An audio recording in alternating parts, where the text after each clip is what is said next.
जय हिंद। तो साथियों, जैसे हमारे आज 14 मई 2023 दिन रविवार है और हमारे जूम ऐप पर ऑनलाइन मीटिंग होती है। तो आज हम फिर एक बार इकट्ठे जहां पर मीटिंग के लिए जूम पर इकट्ठे हुए हैं। तो आज के हमारे जो प्रबोधनकार हैं इंजीनियर किशोर बोध जी, और आज की अध्यक्षता हमारे कार्यकारी अध्यक्ष बादल सिंह बोध जी कर रहे हैं, और आज का संचालन मान्यवर महेश्वर बोध जी ने करना था, जो राष्ट्रीय उपाध्यक्ष राष्ट्रीय बौद्ध महासभा के हैं, लेकिन किसी कारणवश वो किसी काम में बिजी हैं, इसलिए मुझे जो कमांड संभालनी पड़ी। तो मैं कार्यवाहक अध्यक्ष से मैं विनती करता हूं, उनसे अनुरोध करता हूं कि मुझे कार्रवाई शुरू करने की अनुमति प्रदान करें।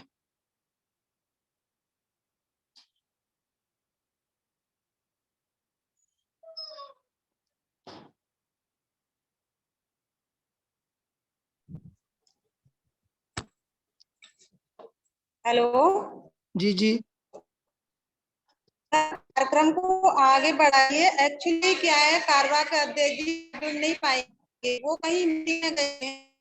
तो हमारे अध्यक्ष जी जुड़े हैं। अध्यक्ष जी आज मेरठ में मीटिंग है। अच्छा अच्छा, तो आज के जी हमारे बताओ क्या करना है। प्रबोधनकार जी सर, जी सर, जय भीम नमो सर। जय भीम नमो।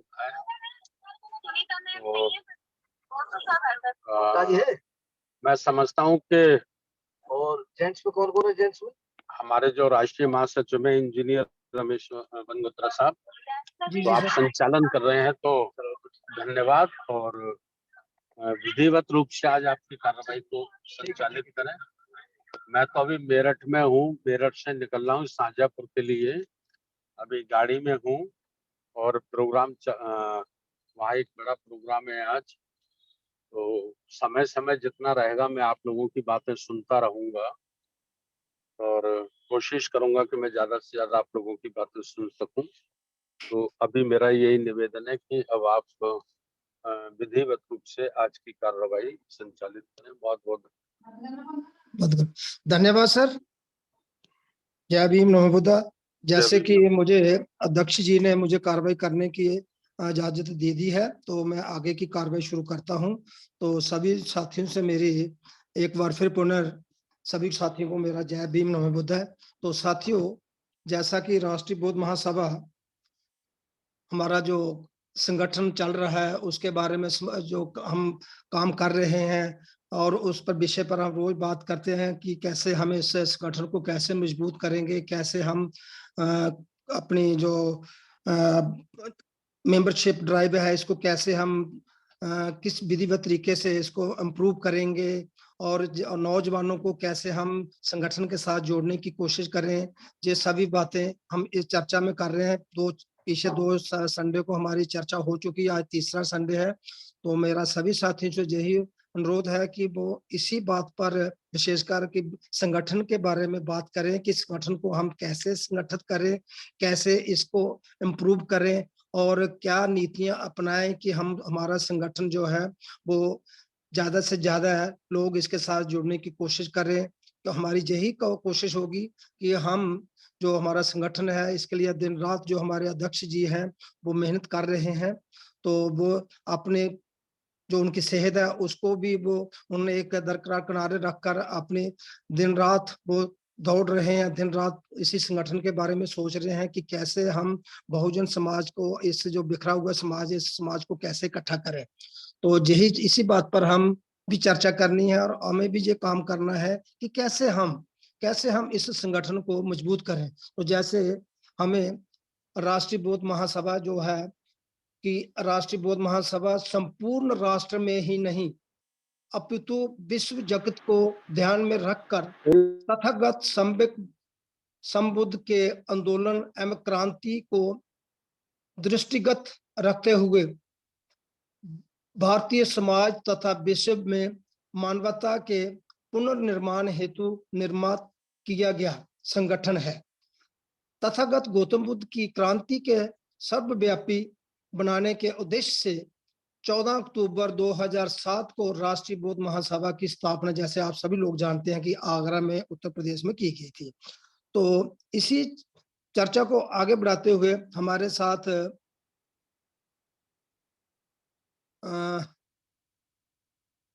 इंजीनियर किशोर बोध जी जुड़े होंगे। वो आज की प्रस्तावना रखेंगे और उसके बाद हम आगे की कार्रवाई करेंगे। इंजीनियर किशोर बोध जी जो हमारे राष्ट्रीय आचार्य है, राष्ट्रीय बोध महासभा के, वो हम प्रस्तावना रखेंगे और उसके बाद हम आगे की कार्रवाई शुरू करेंगे। मान्यवर इंजीनियर किशोर। इंजीनियर साहब, जी सर। इंजीनियर साहब, जी जी सर। मेरा अनुरोध यह है कि आज का जो पूरा भी प्रबोधन है वो माननीय इंजीनियर किशोर साहब का ही है, राष्ट्रीय आचार्य जी का। तो सर आज हमें किसी और से नहीं बुलवाना नहीं है? नहीं, आज मत किसी और से बुलवाओ। 1 घंटा पूरा, 1 घंटा 1.5 घंटा हमारे आदरणीय राष्ट्रीय आचार्य जी ही बताएंगे। खास करके बहुत साथी नए जुड़े हैं, जी जो साथी नए जुड़े हैं उनको पूरी तरह से राष्ट्रीय बौद्ध महासंघ बनाने का जो कारण है, क्या है, ये जो बहुत सारे लोग हमारे जानते नहीं हैं। तो आपने देखा होगा बीच बीच में कई लोग सवाल भी पूछते हैं कि साहब ये आपने राष्ट्रीय बौद्ध महासभा बनाई है, तो इसका क्या उद्देश्य है, क्यों बनाई गई है, क्या करना चाहते हैं, कैसा करना चाहते हैं, आप सांस्कृतिक रूप से काम करना चाहते हैं, क्या आप धर्म के रूप में काम करना चाहते हैं, कि आप समाज के रूप में काम करना चाहते हैं, क्या आप आर्थिक रूप से काम करना चाहते हैं, क्या आप राजनीतिक रूप से काम करना चाहते हैं। तो बहुत सारे नए साथी जो अभी 2-3 वर्षों से जुड़े हैं वो बड़े जी कंफ्यूज रहते हैं। जी वो कंफ्यूज रहते हैं, तो उनका कंफ्यूजन दूर हो और वो जान सके कि राष्ट्रीय बौद्ध महासभा का उद्देश्य क्या है और राष्ट्रीय बौद्ध महासभा क्यों भारत में बनाई गई है, इसकी आवश्यकता क्यों पड़ गई बनाने की, और इस किसको आधार मान के राष्ट्रीय बौद्ध महासभा काम करती है। तो हम लोग बाबा साहब डॉक्टर अंबेडकर जी के द्वारा जो बुद्ध और उनका धर्म ग्रंथ लिखा गया है उसको आधार मानकर हम लोग राष्ट्रीय बौद्ध महासभा के माध्यम से संपूर्ण भारत को तैयार करना चाहते हैं। तो इसलिए मेरा आज निवेदन ऐसा था कि दूसरे साथियों को ना बुलाकर आज का पूरा पूरा समय आप आदरणीय राष्ट्रीय आचार्य जी हमारे इंजीनियर किशोर साहब को ही दें ठीक। तो ठीक है सर। ज्यादा बेहतर रहेगा, ऐसा मेरा अनुरोध है आपसे। Thank you sir. Thank you sir. जय भीम। तो जैसे कि मुझे अध्यक्ष जी ने वहां से गाइड किया है कि आज और कोई साथी नहीं बोलेंगे और आज हमारे आचार्य इंजीनियर किशोर जी ही आज का जो हमारा राष्ट्रीय बौद्ध महासभा का लक्ष्य क्या है, उद्देश्य क्या है, और हमारे कहीं बीच में बहुत से नए साथी जैसे उन्होंने बताया कि जुड़े हुए हैं, तो वो उनको थोड़ा सा कंफ्यूजन है कि हम किस रास्ते पर चल रहे हैं और क्या उद्देश्य लेकर चल रहे हैं। तो मैं हमारे इंजीनियर किशोर बोध जी से मैं अनुरोध करूंगा कि वो आज का चर्चा जो है उस पर अपना रोशनी डालें और हमें गाइड करें कि कैसे हमें इस राष्ट्रीय बौद्ध महासभा का उद्देश्य क्या है और ऐसे कैसे हमें आगे लेकर चलना है। माननीय इंजीनियर किशोर बोध जी। सभी को जय भीम। आवाज आ रही है? जी सर, आ रही है। महाकारुणिक महामानव तथागत सम्यक संबुद्ध, इनको 3 बार पुनः वंदन करता हूँ।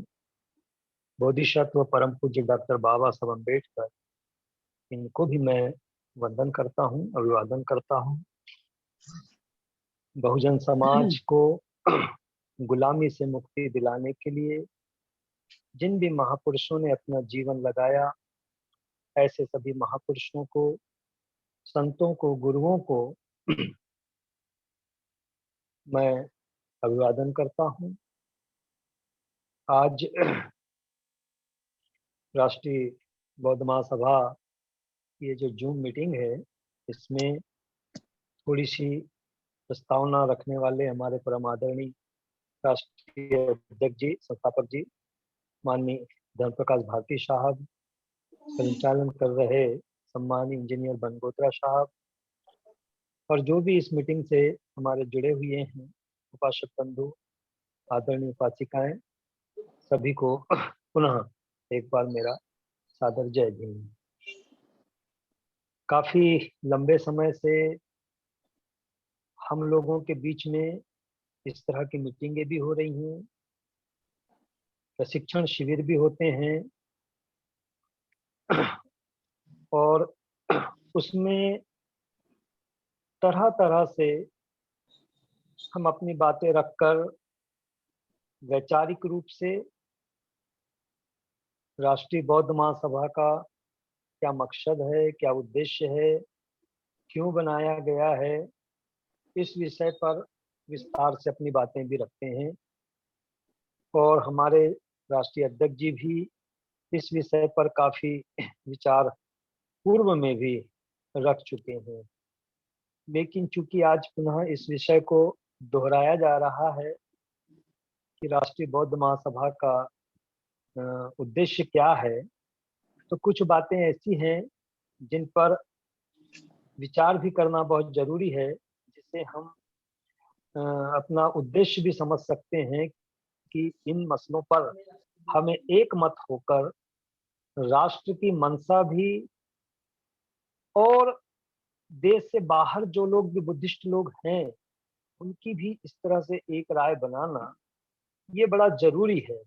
क्योंकि अभी हम लोग बौद्ध होते हुए भी, बौद्ध अनुयायी होते हुए भी अलग अलग विचारों को लेकर बटे हुए से लगते हैं। कहने को हम जरूर बुद्धिस्ट हैं, लेकिन किसी एक राय पर हम अभी तक सहमत नहीं हो पाए हैं। तो इसके लिए जो राष्ट्रीय बौद्ध महासभा है वो अपने स्तर से प्रयास भी कर रही है। जैसे कि अभी आदरणीय भारती साहब ने कहा कि बुद्ध और उनके धम्म को भी आधार बनाया गया है। तो जो हमारे राष्ट्रीय बौद्ध महासभा के सदस्य गण हैं, पदाधिकारी हैं, समर्थक हैं, वेल विशर्स हैं, उन्होंने इस बात को समझना है कि हमें किस तरह की बातों पर एक मत होना है। और यदि हम उससे सहमत हो जाते हैं, हम ये स्वीकार करते हैं कि हाँ ये बातें बौद्ध धर्म के लिए बहुत जरूरी है, इसके माध्यम से हम अपने देश में भी बदलाव ला सकते हैं और दूसरे देश में जो अनुयायी हैं उनको भी हम अपनी बातों से सहमत करा सकते हैं। तो जैसे एक भ्रांति हमारे बीच में है, एक সর্ষের তেল বললা আর কি मेरा सभी साथियों से अनुरोध है कि आपने माइक म्यूट कर लें और प्रोग्राम में बीच में डिस्टरबेंस ना लाएं। तो एक भ्रांति हमारे बीच में है, एक कंफ्यूजन हमारे बीच में है, जिसको मैं भी अपने शिविरों में बार बार उसको दोहराता हूँ या उसकी शुरुआत ही वहां से करता हूँ। ये भ्रांति को मिटाना राष्ट्रीय बौद्ध महासभा का भी उद्देश्य है।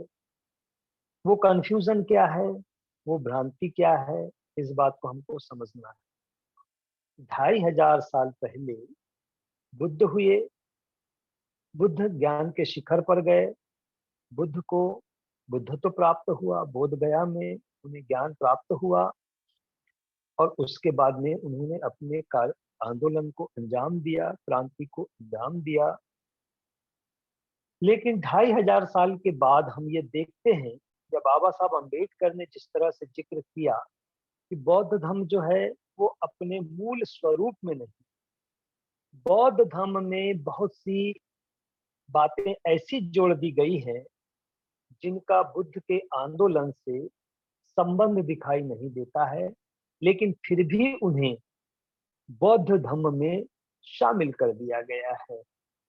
बुद्ध जो थे वो परिवर्तनवादी थे, लेकिन बुद्ध के आंदोलन को आध्यात्मिक बना दिया गया है ताकि लोग जो हैं बुद्ध का जो वास्तविक जो आंदोलन था उसको समझ ना पाए। और इसीलिए इन 2500 साल का जो अंतराल हम देखते हैं, तो उस अंतराल में बुद्ध की जो भी क्रांति रही है वो अपने सही स्वरूप में दुनिया के सामने पेश नहीं हो पाई। अकेले भारत की ही बात नहीं है, संपूर्ण विश्व को जब हम देखते हैं तो हम ये महसूस करते हैं कि जो बुद्ध की जो क्रांति है, बुद्ध का जो दर्शन है, बुद्ध के जो विचार हैं, वो सही रूप में दुनिया के सामने पेश नहीं हो पाए। जिसको जैसा समझ में आया उसने उसी रूप में उसे स्वीकार कर लिया। लेकिन 2500 साल के बाद हम ये देखते हैं कि बाबा साहब डॉक्टर अंबेडकर ये भी ज्ञान के शिखर पर पहुंचे। विद्वता की हम बात करेंगे तो दुनिया में कोई एक आदमी एक विषय में महारत हासिल कर सकता है, लेकिन बाबा साहब अंबेडकर ऐसे व्यक्ति हुए जिन्होंने अलग अलग विषयों में महारत हासिल की और इस आधार पर उन्होंने ये साबित भी किया कि आज की इस दुनिया में, आज के इस युग में दुनिया के यदि सबसे बड़े समाज शास्त्री कोई हैं तो वो बाबा साहब अंबेडकर हैं। दुनिया के आज के संदर्भ में सबसे बड़े अर्थशास्त्री यदि कोई हैं तो वो बाबा साहब डॉक्टर अंबेडकर हैं। कानून के दुनिया में इस समय कानून के संदर्भ में जब हम बात करते हैं तो हम ये महसूस करते हैं कि बाबा साहब डॉक्टर अंबेडकर जो हैं वो कानून के मामले में दुनिया के सबसे बड़े ज्ञानी हैं।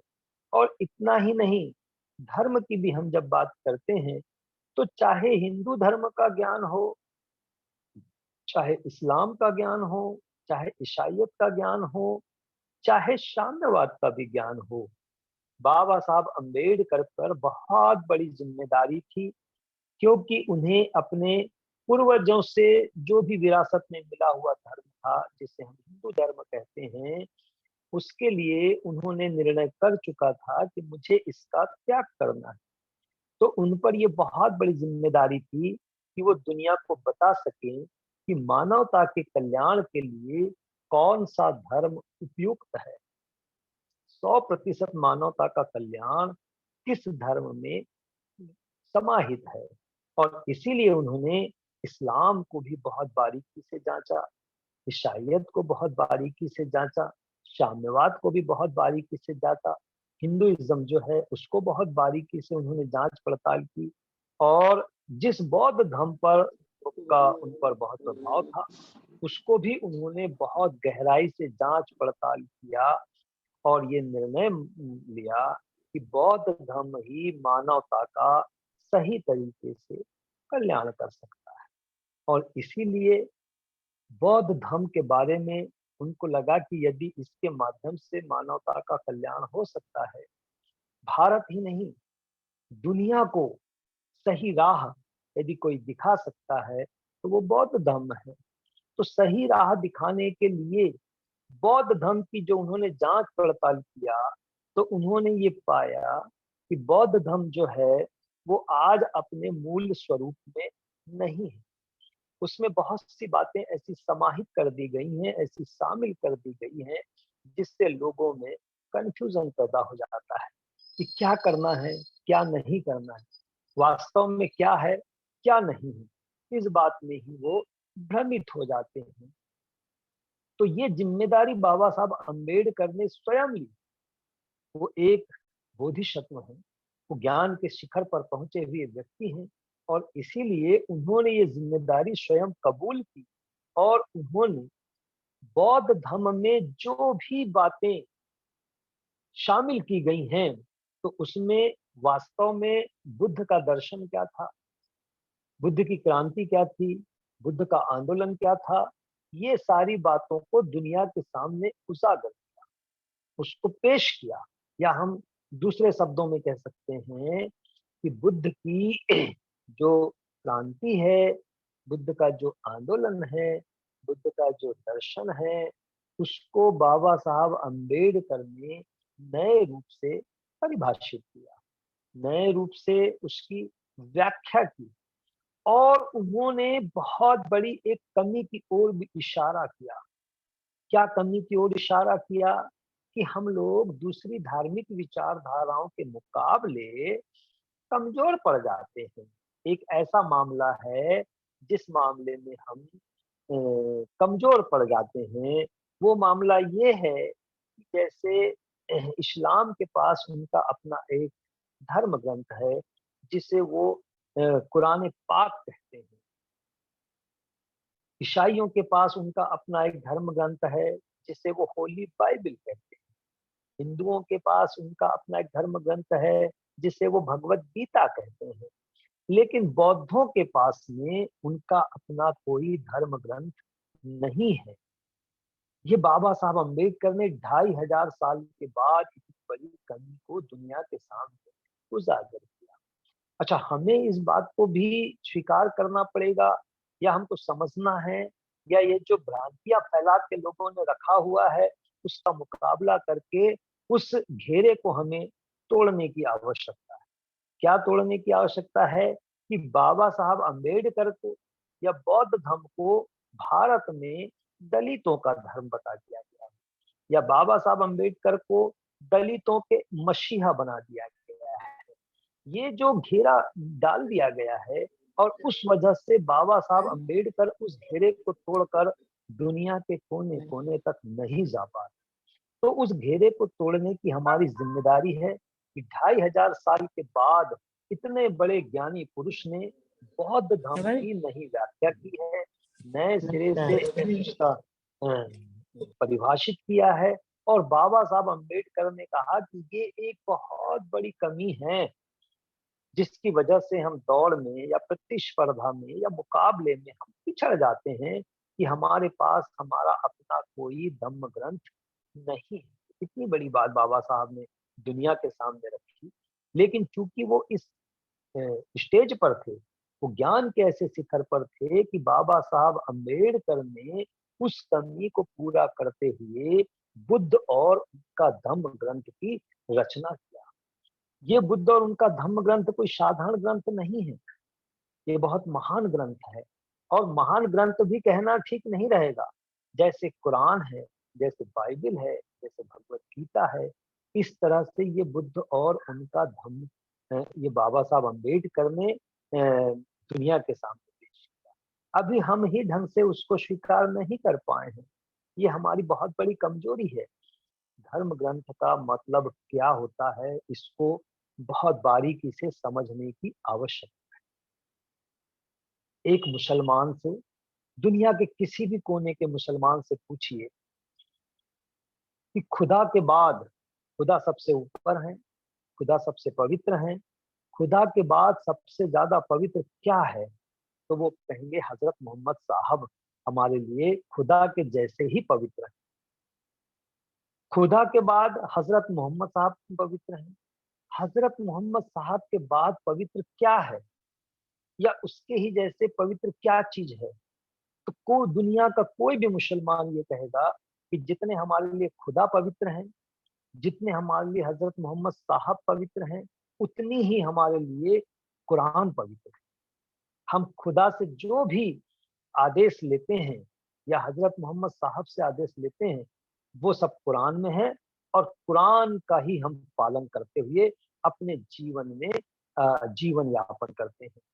एक ईसाई से भी आप बात करेंगे, दुनिया के किसी भी कोने का ईसाई हो, जब उससे आप ये बात करेंगे तो कोई भी ईसाई इस बात को स्वीकार करेगा कि परम पिता परमेश्वर के जैसे ही ईसा मसीह हैं, और जैसे ईसा मसीह पवित्र हैं, जैसे परम पिता परमेश्वर पवित्र हैं, उसी तरह से हमारी बाइबिल भी पवित्र है। इसीलिए उसे होली बाइबिल कहा जाता है, इसीलिए उसे कुरान पाक कहा जाता है।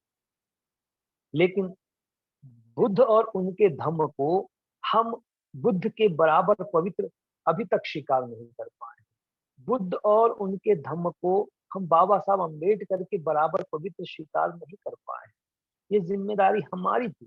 भारत के हम जो अम्बेडकरवादी हैं, जो बुद्धिस्ट हैं, उनकी जिम्मेदारी थी, और इस प्रचार को दुनिया के कोने कोने तक पहुंचाने की आवश्यकता थी कि कुरान की तरह ही, बाइबल की तरह ही, भगवत गीता की तरह ही बाबा साहब अम्बेडकर जो बोधिसत्व हैं, उन्होंने अपनी बुद्धि से, अपने ज्ञान से, अपने अनुभव से जांच पड़ताल से इस महान ग्रंथ की रचना की है और इस ग्रंथ के आधार पर ही हमें अपना जीवन यापन करना चाहिए। एक धर्म ग्रंथ का क्या महत्व हो सकता है, तो मैं एक बताना चाहता हूँ। बीच में आप लोगों ने देखा होगा कि जब तालिबान ने अफगानिस्तान पर कब्जा किया, तो उस समय क्या हुआ, वहां पर एक सिख सांसद थे, उनको देश छोड़ना पड़ा। तो उनका फोटो सब आया था, बाद में व्हाट्सएप में भी बड़ा वायरल हुआ था। तो उसमें वो सांसद जो थे, वहां अपनी सारी धन दौलत छोड़कर आ रहे थे, लेकिन एयरपोर्ट के बाहर उनका जो चित्र आया था, जो वायरल हुआ था, तो अपनी सारी संपत्ति, सारा धन दौलत उन्होंने वहां तो छोड़ दिया था, लेकिन उनकी जो उनका जो गुरु ग्रंथ साहब है, वो लेकर वो आए थे। और उसको ऐसे लेकर नहीं आए थे, उनका जो चित्र जो वायरल हुआ था, मशहूर हुआ था, तो वो उसको अपने सर के ऊपर रखकर लेकर आए थे। क्यों लेकर आए थे? क्योंकि उनका ये बताने का आशय ये था कि मेरी जो भौतिक धन दौलत है, उस भौतिक धन दौलत से भी ज्यादा कीमती, ज्यादा पवित्र मेरे लिए मेरा गुरु ग्रंथ साहब है। और उसको सर पे वो लेकर आए थे कि चाहे मेरी सारी दौलत छूट गई, लेकिन उस दौलत से भी बड़ी दौलत मेरा ये गुरु ग्रंथ साहब। तो इस स्टेज तक, कुरान के स्टेज तक, बाइबल के स्टेज तक, गुरु ग्रंथ साहब के स्टेज तक, जिस लेवल पे आज वो हैं उनके अपने अनुयायियों के बीच में, तो हमें बुद्ध और उनके धम्म को भी उस लेवल तक पहुंचाने की आवश्यकता है। लेकिन हमारे बीच में भ्रांति क्या है, कंफ्यूजन क्या है, जो मैं बताना चाह रहा हूं, और जिसको राष्ट्रीय बौद्ध महासभा का एक उद्देश्य है, जो आज आपने विषय रखा है, ये उद्देश्य क्या है। तो एक ये उद्देश्य ये है कि ये जो कंफ्यूजन हमने पैदा करके रख दिया है कि बुद्ध अलग हैं और बाबा साहब अलग हैं। बुद्ध जो हैं वो धर्म के संस्थापक हैं, और बाबा साहब अम्बेडकर जो हैं वो दलितों के मसीहा हैं या बहुजनों के उद्धारक हैं। मामला इतना ही नहीं, 40 साल के बाद जो तस्वीर उभर कर आती है बाबा साहब अम्बेडकर की, उनके अपने जीवन के, उनके अपने जीवन के आंदोलन के, तो 40 साल उन्होंने 1916 से लेकर 1956 तक जो भी कार्य किया, तो उसका अंतिम पड़ाव जो दिखाई देता है, तो वो पड़ाव केवल दलितों के मसीहा के रूप में दिखाई नहीं देता है, वो पड़ाव केवल बहुजनों के उद्धारक के रूप में दिखाई नहीं देता है। हमको ये महसूस करना चाहिए, या हमको ये समझना चाहिए कि बाबा साहब अम्बेडकर एक तरह से धर्म के संस्थापक के रूप में उभर कर आते हैं, लेकिन उन्होंने उस धर्म की संस्थापना में अपना नाम नहीं दिया। उन्होंने ये सारा का सारा क्रेडिट अपने प्रथम गुरु तथागत गौतम बुद्ध को दिया, लेकिन उसको नए रूप से पेश किया, नए रूप से परिभाषित किया, नए रूप से उसकी व्याख्या किया कि वास्तव में बुद्ध का आंदोलन क्या था, बुद्ध वास्तव में करना क्या चाहते, बुद्ध का दर्शन क्या था, बुद्ध के विचार क्या थे, उनकी फिलॉसफी क्या थी। ये सारी बातों को बाबा साहब अम्बेडकर ने अपने ज्ञान से, अपने अनुभव से, अपने संघर्ष से, ये सब बाबा साहब अम्बेडकर ने हमारे सामने ही नहीं, कभी को इस बात को इस तरह से पेश नहीं करना है कि हमारे लिए बाबा साहब ने, मानवता के कल्याण के लिए बाबा साहब ने ये काम किया, लेकिन उसमें उन्होंने सारी दुनिया को ध्यान में रखा कि आज चाहे थाईलैंड हो, म्यांमार हो, चीन हो, जापान हो, इंग्लैंड हो, अमेरिका हो, कोरिया हो, जो भी हो, जिस देश में भी बुद्धिस्ट लोग रहते हैं, अकेले उनको ही अपनी बातों से सहमत नहीं कराना है, बल्कि हमें जो भी और राष्ट्र हैं, उन राष्ट्रों तक ये संदेश देना है कि मानवता का कल्याण इस रास्ते से हो सकता है, महिलाओं का कल्याण इस रास्ते से हो सकता है, गरीबों का कल्याण इस रास्ते से हो सकता है, वंचितों का कल्याण इस रास्ते से हो सकता है।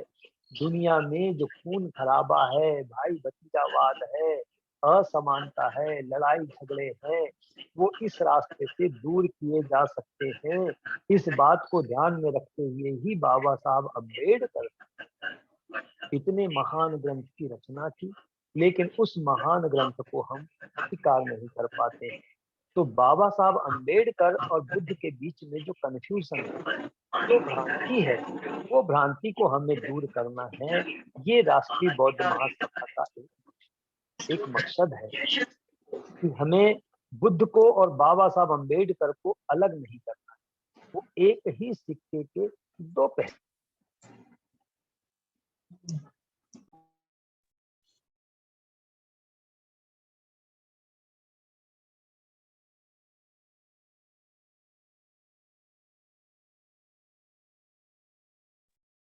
आचार्य जी सर, आपका माइक अनम्यूट हो चुका है। हेलो, जी अब आ रही आवाज? हाँ जी जी जी। हाँ। तो बाबा साहब अंबेडकर जो हैं वो पूरी दुनिया को बदलना चाहते हैं, और इसीलिए बुद्ध और बाबा साहब अंबेडकर जो हैं वो एक ही सिक्के के दो पहलू हैं। कि जैसे मुसलमानों के लिए जैसे खुदा है, अल्लाह है, और उसी तरह से हजरत मोहम्मद पैगंबर साहब हैं, या ईसाइयों के लिए जैसे परमपिता परमेश्वर हैं, वैसे ही ईसा मसीह है। तो हजरत मोहम्मद पैगंबर साहब ने जो कहा, तो एक मुसलमान का ये दायित्व बनता है, ये ड्यूटी बनती है कि वो उसे ही खुदा की जुबान समझता है।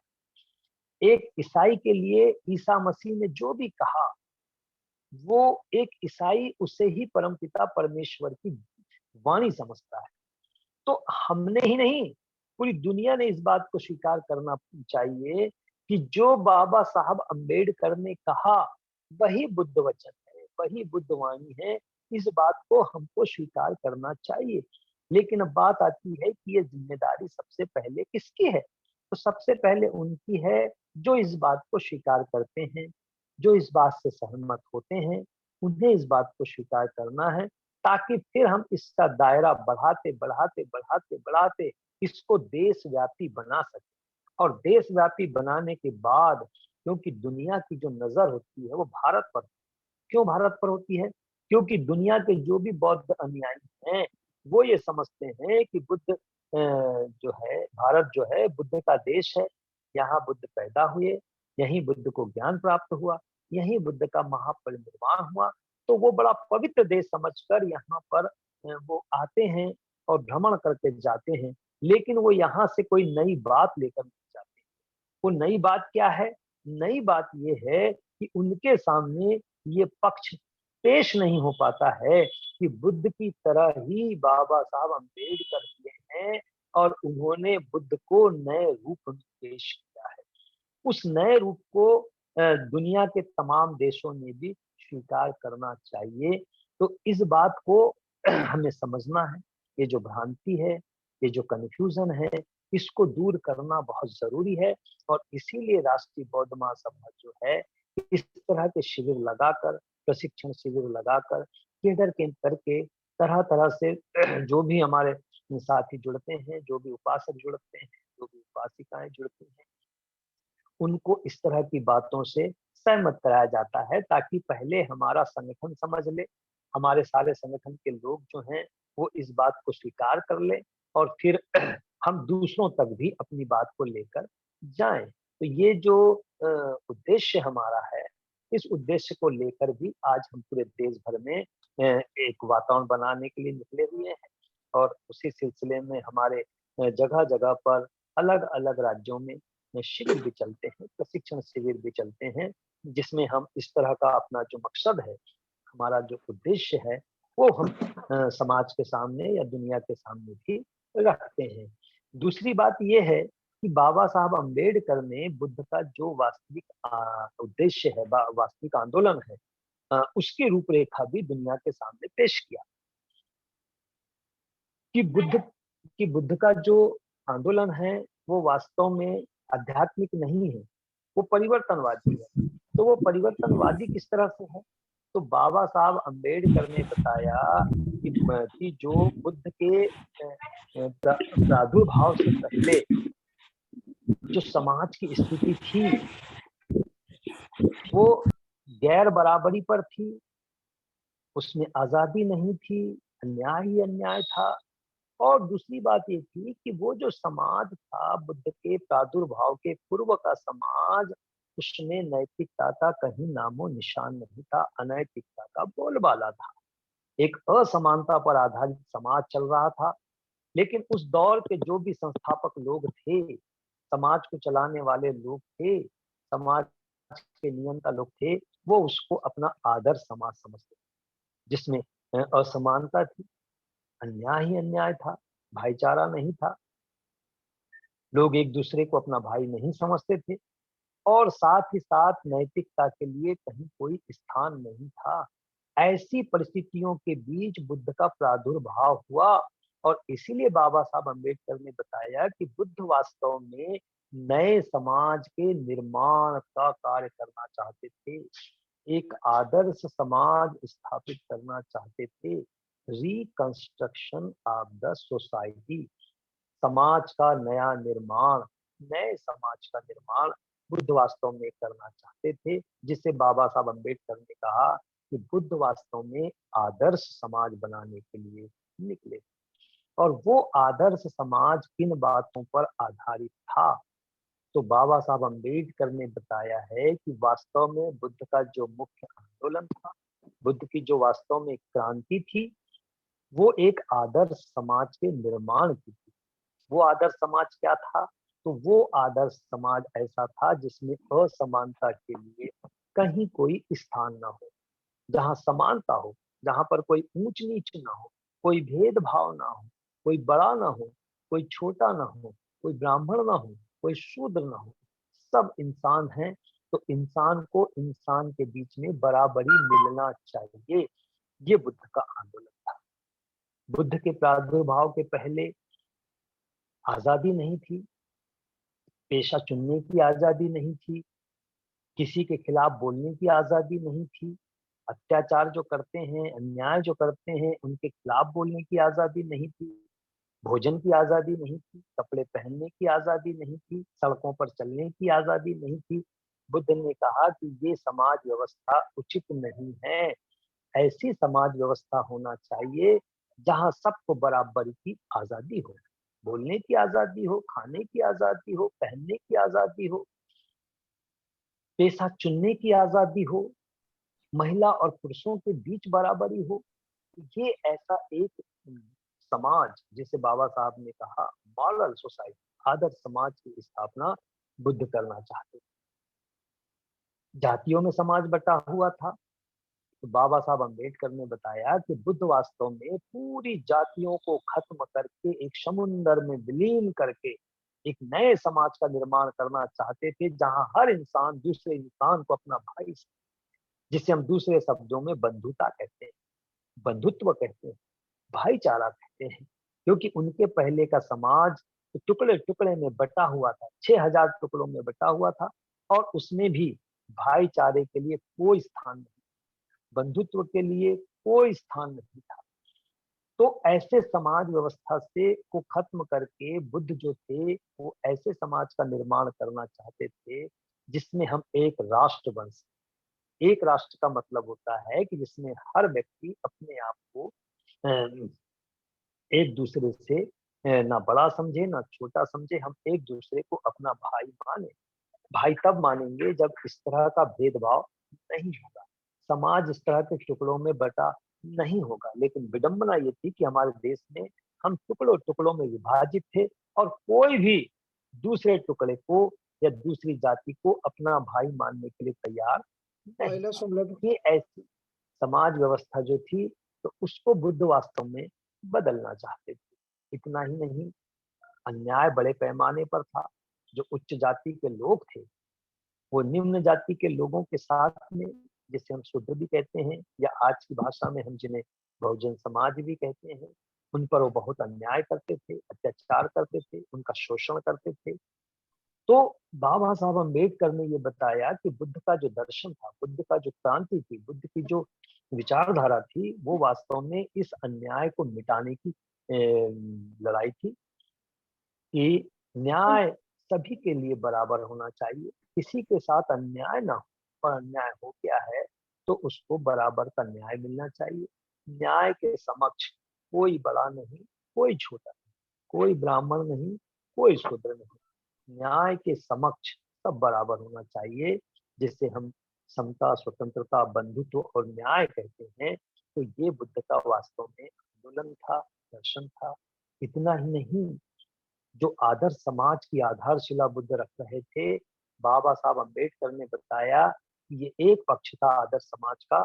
दूसरा पक्ष ये था कि बुद्ध जो थे वो उस आदर्श समाज में गवर्निंग प्रिंसिपल, यानी उस समाज का नीति निर्धारण करने वाला या उस समाज को चलाने वाला सबसे प्रभावकारी कोई तत्व होगा।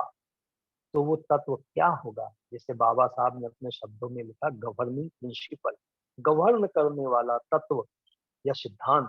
तो वो नैतिकता होगा, जहाँ समता हो, स्वतंत्रता हो, बंधुत्व हो, न्याय हो, लेकिन इसके साथ ही साथ उसको गवर्न करने वाला, उसको संचालित करने वाला तत्व कोई होगा, तो वो नैतिकता होगा, मोरेलिटी होगा, जहाँ ईमानदारी होगी, सत्य होगा, किसी प्रकार का छल कपट नहीं होगा, पंचशील का पालन लोग करेंगे, अनित्यता का पालन करेंगे। ये ऐसे सारे तत्वों का जिसमें समावेश होगा, उसे हम आदर्श समाज कहेंगे।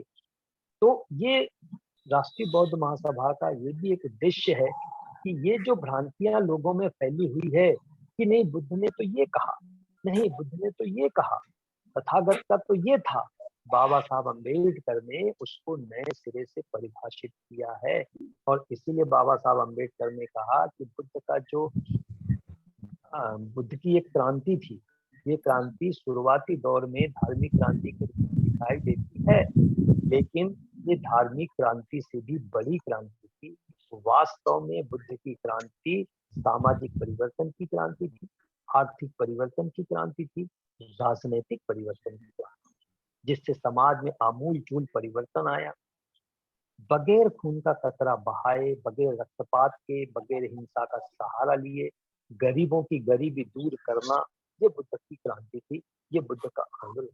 और इतना ही नहीं, इस क्रांति की वजह से कैसे राजनीतिक परिवर्तन होंगे, बाबा साहब अम्बेडकर ने कहा कि बाद में मौर्य वंश का जो शासन आया या जो भी बौद्ध शासन इस देश में स्थापित हुआ, वो वास्तव में बुद्ध की क्रांति का परिणाम था। कि राजनीतिक बदलाव भी इसलिए जरूरी है क्योंकि पहले के दौर में बुद्ध के प्रादुर्भाव के पहले राजा बनने का अधिकार केवल उच्च जाति के लोगों को था, शूद्रों को नहीं था। लेकिन बुद्ध की क्रांति ऐसी खड़ी की गई, बाबा साहब अम्बेडकर ने बताया कि जिसके माध्यम से हम सामाजिक परिवर्तन भी कर सकते हैं, गरीबों की गरीबी दूर भी कर सकते हैं, जिससे हम आर्थिक परिक्रिया था, जिसके माध्यम से हम राजनैतिक परिवर्तन भी कर सकते हैं। तो उसके रास्ते क्या होंगे, उसके तौर तरीके क्या होंगे, कैसे होंगे, ये बाबा साहब अम्बेडकर ने अपने ग्रंथों के माध्यम से सब कुछ स्पष्ट करके रखा हुआ है। लेकिन हमारी कमजोरी क्या है कि हमने एक दीवार खड़ी कर दी है कि बुद्ध अलग है, बाबा साहब अलग। इस दीवार को खत्म करना बहुत जरूरी है। हमें ये बताने की आवश्यकता है दुनिया को कि बुद्ध और बाबा साहब दोनों एक ही हैं, कि सामाजिक परिवर्तन कैसे किया जाता है बुद्ध के रास्ते से, वो 2500 साल बाद बाबा साहब अम्बेडकर ने साबित कर दिखाया।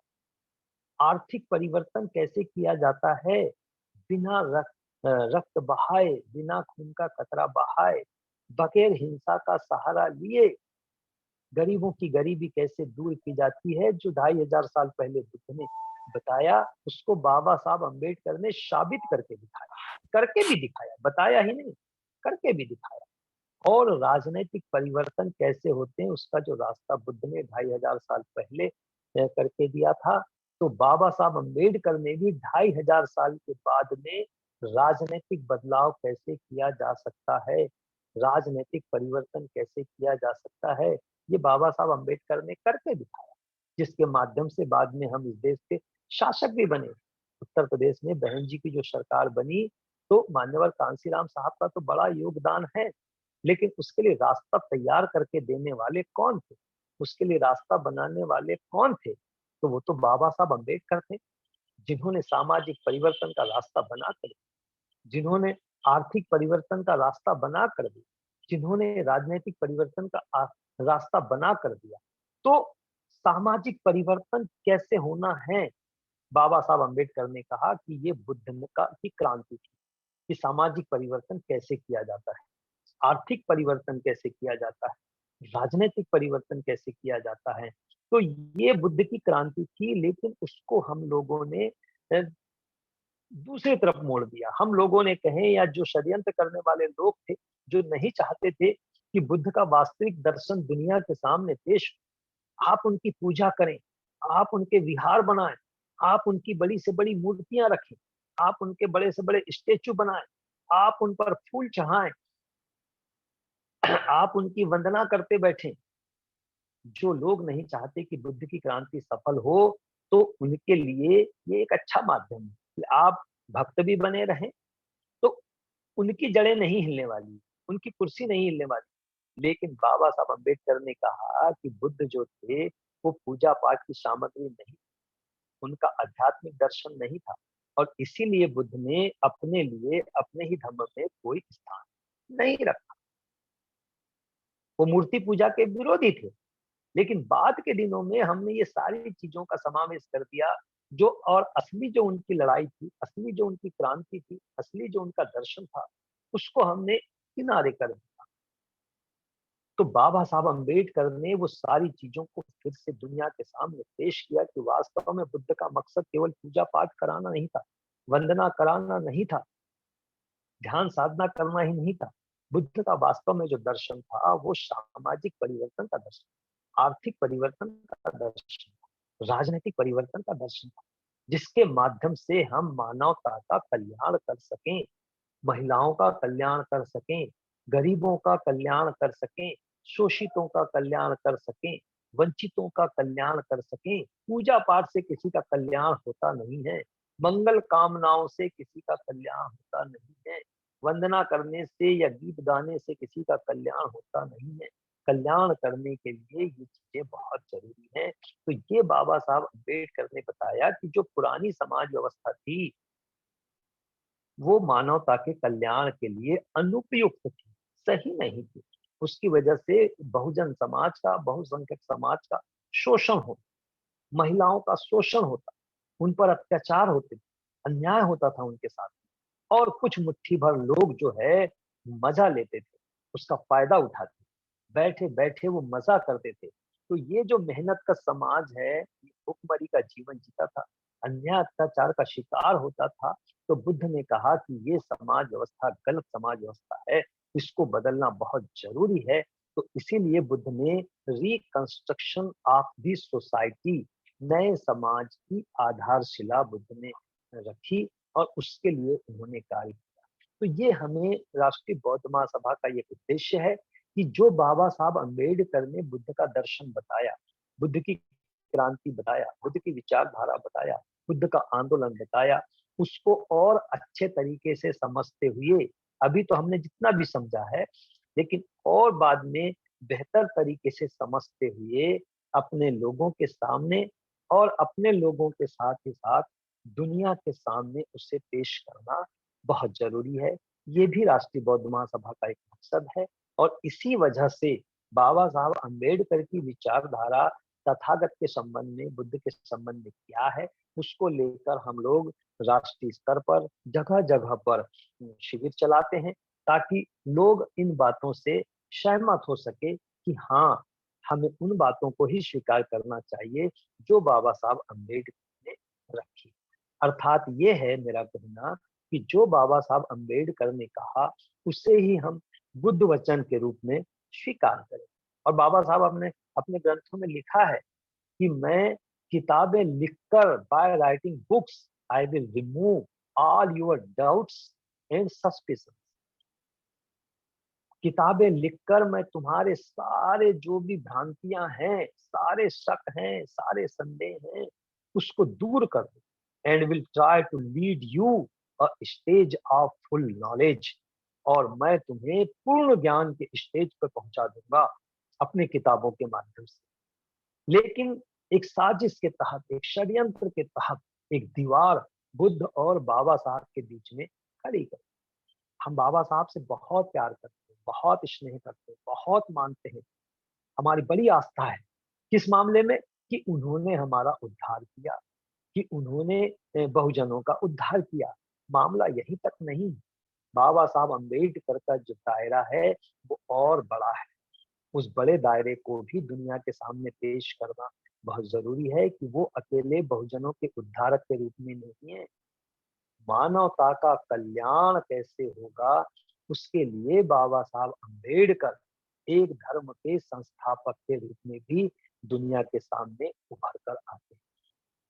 लेकिन उन्होंने अपना नाम नहीं लाया, और उन्होंने कहा भी इस बात को कि अब ये उम्मीद करना कि कोई नया कोई संत आएगा या महात्मा आएगा जिसके नाम से कोई धर्म चलेगा, ऐसा होने वाला नहीं। जो भी धर्म है उन्हीं में से आपको उन्हीं धर्मों में से आपको चुनाव करना है। और इसीलिए बाबा साहब अम्बेडकर ने, चाहे उन्होंने एक नए धर्म की संस्थापना किया, लेकिन वो सब कुछ पूरा का पूरा अपने गुरु बुद्ध को समर्पित किया और ये बताया कि ये सब कुछ मेरा नहीं है, ये तथागत बुद्ध का है। तो ये इतनी बड़ी बात है, तो उसे हमें इस रूप में भी लेना है कि बाबा साहब अम्बेडकर ने एक परिवर्तनवादी बौद्ध धर्म को नए सिरे से दुनिया के सामने पेश किया है। तो उसके लिए हमारी पहली जिम्मेदारी बनती है कि हम उसे देशव्यापी बनाएं, और देशव्यापी बनाने के बाद दुनिया के कोने कोने तक पहुंचाएं। तो ये एक राष्ट्रीय बौद्ध महासभा का ये भी एक उद्देश्य है। अब इस उद्देश्य की पूर्ति के लिए जो संगठन की बात आती है, कि ये एक महान उद्देश्य था बुद्ध का कि सामाजिक परिवर्तन करना है, आर्थिक परिवर्तन करना है, राजनैतिक परिवर्तन करना है, पुरानी समाज व्यवस्था को खारिज करना है, नई समाज व्यवस्था को स्थापित करना है। इसके लिए एक संगठन की आवश्यकता है। तो बुद्ध ने क्या किया? बुद्ध को बोध गया में ज्ञान प्राप्त हुआ, लेकिन बुद्ध ने अपना दर्शन बोध गया से प्रारंभ नहीं किया, अपना दर्शन बोध गया में नहीं रखा उन्होंने। तो बुद्ध ने क्या किया? बुद्ध बोध गया से पैदल चलते हुए सारनाथ गए, और सारनाथ से क्या शुरुआत की? हम भले ही कहते हैं कि उन्होंने धम्म चक्र प्रवर्तन किया, प्रथम धम्म चक्र प्रवर्तन जो है वो सारनाथ में बुद्ध ने पंचवर्गीय भिक्षुओं के सामने रखा। हम एक इसी बात पे रुके हुए रह जाते हैं, अटके हुए रह जाते हैं। लेकिन दूसरा पहलू क्या है जो हम नजरअंदाज करते हैं? दूसरा पहलू ये है कि बुद्ध ने अपने धम्म चक्र प्रवर्तन के साथ ही साथ जिस आदर्श समाज की बुद्ध कल्पना करते हैं, जिस आदर्श समाज को वो स्थापित करना चाहते हैं, जहां समता हो, स्वतंत्रता हो, बंधुत्व हो, न्याय हो, और इतना ही नहीं, तो उस आदर्श समाज को गवर्न करने वाला प्रिंसिपल, उस आदर्श समाज को संचालित करने वाला सिद्धांत, महान सिद्धांत नैतिकता हो। तो इसके लिए बुद्ध ने जो सोच बनाई कि उसके लिए एक संगठन की आवश्यकता होती है, और वो संगठन कैसा हो जिसका प्रत्येक सदस्य, अंतिम छोर का भी सदस्य जो है, वो समता, स्वतंत्रता, बंधुत्व और न्याय का 100% रोल मॉडल, अंतिम छोर का भी कोई सदस्य हो तो वो नैतिकता का रोल मॉडल, 100% नैतिकता का रोल मॉडल। और इसलिए बाबा साहब अम्बेडकर ने ये जो भिक्षु संघ बनाया बुद्ध ने, वो एक संघ ही नहीं, वो एक संगठन था। और किस काम के लिए था? कि सामाजिक परिवर्तन कर, आर्थिक परिवर्तन कर, राजनीतिक परिवर्तन करना है। और ये परिवर्तन तब होंगे जब हम अपने संगठन में समता दिखाएंगे दुनिया के सामने, स्वतंत्रता दिखाएंगे, बंधुता दिखाएंगे, जहां जाति पाति का कहीं कोई नामो निशान नहीं होगा, अन्याय के लिए कहीं कोई स्थान नहीं होगा, और जिसका हर सदस्य जो है वो नैतिकता का 100% पालन करेगा, मोरलिटी का 100% पालन करेगा, जिसको बुद्ध ने अपने लिए, बुद्ध ने अपने स्थान पर रखा। बाबा साहब ने बताया है कि धम्म में नैतिकता का क्या स्थान है। तो बाबा साहब ने, बुद्ध उनके धम्म में बताया है कि नैतिकता ही धम्म है, धम्म ही नैतिकता है। लेकिन नैतिकता का पालन कौन करेगा?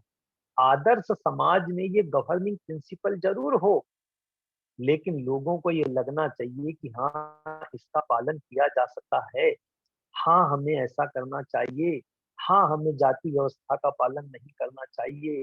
हाँ, हमें किसी पर अन्याय अत्याचार नहीं करना चाहिए। हाँ, हमें महिला को भी बराबरी का दर्जा देना चाहिए। तो उसके लिए बाबा साहब ने बताया, बुद्ध एक संगठन बनाना चाहते थे, जो उन्होंने बोध गया से शुरू किया, और ऐसा संगठन बनाना चाहते थे जिसमें नैतिकता 100% वो आदर्श बने। समाज का आदर्श, जिस आदर्श समाज को हम स्थापित करना चाहते हैं, उस आदर्श समाज के सामने समाज के वो आदर्श बने। भिक्खु संघ के लिए बाबा साहब अम्बेडकर ने एक शब्द का इस्तेमाल किया है, टॉर्च बेयरर। जो भिक्खु संघ था, torch bearer of the model society, of model society, torch bearer of Buddha's model society, Bhikkhu Sangha. तो भिक्खु संघ जो था, Bhikkhu Sangha was the torch bearer of the Buddha's model society. तो जो मॉडल सोसाइटी बुद्ध बनाना चाहते थे, उसके वो पथ प्रदर्शक, टॉर्च बेयरर, जिसका अनुसरण लेमेन करे, उपासक करें, उपासिकाएं करें, गृहस्थ करें, समाज करे, ऐसे लोग खड़े करना चाहते थे। तो ये जो चीज है कि मजबूत समाज यदि आप बनाना चाहते हैं, आदर्श समाज बनाना चाहते हैं, तो उस आदर्श समाज को प्रेरणा देने वाले लोगों का संगठन होना भी बहुत जरूरी है। तो इसीलिए राष्ट्रीय बौद्ध महासभा का ये भी एक मकसद है कि हम राष्ट्रीय बौद्ध महासभा के माध्यम से एक ऐसे संगठन का भी निर्माण करना चाहते हैं जिसमें नैतिकता हो, ताकि हमारे जो भी सदस्य हैं, जो भी पदाधिकारी हैं, जो भी लोग इससे जुड़ते हैं, तो आज भले ही 10,000 संगठन होंगे, लेकिन हमारे संगठन के लोग जो हैं वो रोल मॉडल बनकर उभरें, टॉर्च बेयरर बनकर उभरें, ताकि जो समाज है वो समाज राष्ट्रीय बौद्ध महासभा के साथ जुड़ने के लिए प्रेरित हो सके। राष्ट्रीय बौद्ध महासभा के जो भी सदस्य हैं, जो भी पदाधिकारी हैं, उनका अनुसरण करने के लिए भी वो प्रेरित हो सके। तो उसके लिए ये चीज बहुत जरूरी है कि जैसे बाबा साहब ने बताया है कि मजबूत समाज के साथ ही साथ मजबूत संगठन का होना भी बहुत जरूरी है। आदर्श समाज के साथ आदर्श संगठन का होना भी बहुत जरूरी है, क्योंकि कोई एक व्यक्ति कब तक लड़ता रहेगा?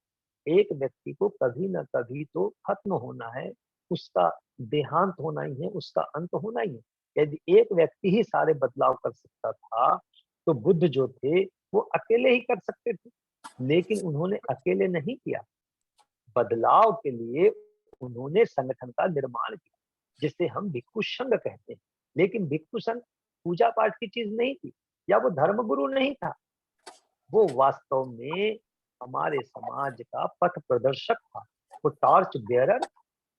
आज वो परिस्थिति नहीं है, और इसीलिए राष्ट्रीय बौद्ध महासभा का ये एक मकसद है बंद कर रहे कि हम अपने संगठन को धीरे धीरे करके इस स्टेज पर लेकर जाएं कि जो भी हमारे संगठन के सदस्य हैं, जो भी हमारे संगठन के पदाधिकारी हैं, वो अपनी थोड़ी बहुत जो भी कमजोरियां हैं उसको वो साथ ही साथ दूर भी करते जाएं। केवल अच्छा भाषण करने का मकसद नहीं है, केवल अच्छा केडर कैंप लेने का मकसद नहीं है, केवल अच्छा ज्ञान बांटने का मकसद नहीं है। हम अपने आप को इस तरह से बदले भी कि लोग हम पर विश्वास कर सकें कि राष्ट्रीय बौद्ध महासभा के जो भी कार्यकर्ता हैं वो बहुत अच्छे हैं, उनका एक आदर्श है, वो कभी गड़बड़ी नहीं करते, वो कभी छल कपट नहीं करते, वो बड़े नैतिक हैं, वो बड़े ईमानदार हैं। ऐसी संस्था के साथ हमको जुड़ना चाहिए, ऐसे लोगों के साथ हमको संबंध स्थापित करना चाहिए। तो राष्ट्रीय बौद्ध महासभा का ये भी एक मकसद है कि जिसमें हमारे अपने सदस्य, जैसे भिक्खु संघ जो था, तो भिक्खु संघ का हर सदस्य लोभ से, तृष्णा से, महत्वाकांक्षा से, पद से, प्रतिष्ठा से, सारी चीजों से वो मुक्त था, और एक ही लक्ष्य के लिए वो संघर्ष करता था। तो ऐसे ही हमें भी अपने बीच से लोभ से, तृष्णा से, प्रलोभन से, लालच से, महत्वाकांक्षा से, तो ये इस तरह की चीजों से मुक्त होकर, जहां मैं के लिए कोई स्थान ना हो। हमने अपने पर्चे में शुरुआती दौर में छापा भी था कि जहां मैं के लिए कोई स्थान, हम कर रहे हैं, हम सब मिलकर कर रहे हैं, तो हम की भावना के साथ हम काम करें। ये राष्ट्रीय बौद्ध महासभा का एक बहुत बड़ा मकसद है। लेकिन हमने कमजोरियां हैं, हमने बहुत सी खामियां हैं। तो ये खामियों को दूर करना भी हमारी जिम्मेदारी है। इन कमजोरियों को दूर करना भी हमारी जिम्मेदारी, एक दिन में ना भी हो, लेकिन थोड़ा थोड़ा करके हम सही दिशा की ओर बढ़ते जाएं, ताकि हर सदस्य के प्रति समाज का या देश का एक विश्वास बढ़े कि ये लोग जो हैं, ये बेहतर लोग, ये अच्छे लोग हैं। ऐसी संस्था के साथ हमने जुड़ा। केवल विचारधारा के नाम पे हम बात करेंगे तो सारी संस्थाओं के पास में अच्छे से अच्छे विचार हैं, लेकिन अच्छे लोग नहीं। अच्छे लोग बुद्ध ने अपने जमाने में तैयार किया था। तो इसी तरह से, क्योंकि मजबूत समाज आप बनाना चाहते हैं, दुनिया को आप बदलना चाहते हैं, एक नए समाज का निर्माण आप करना चाहते हैं, दुनिया में आप मानवता की स्थापना करना चाहते हैं, दुनिया को आप बाबा साहब के बताए रास्ते पर पहुंचाना चाहते हैं, तो उसके लिए हमें शुरुआती समय में अपने में भी बदलाव करने की आवश्यकता है, ताकि जो लोग इस संस्था को देख रहे हैं, एक आशा भरी नजरों से देख रहे हैं, क्योंकि हम तेजी से हम देश भर में बढ़ते जा रहे हैं, लोग हमसे जुड़ते जा रहे हैं, तो और भी तेजी से लोग हमारे साथ जुड़े। इसके लिए हमें जो भी सदस्यगण हैं, अपने आप में भी बदलाव करना बहुत जरूरी है।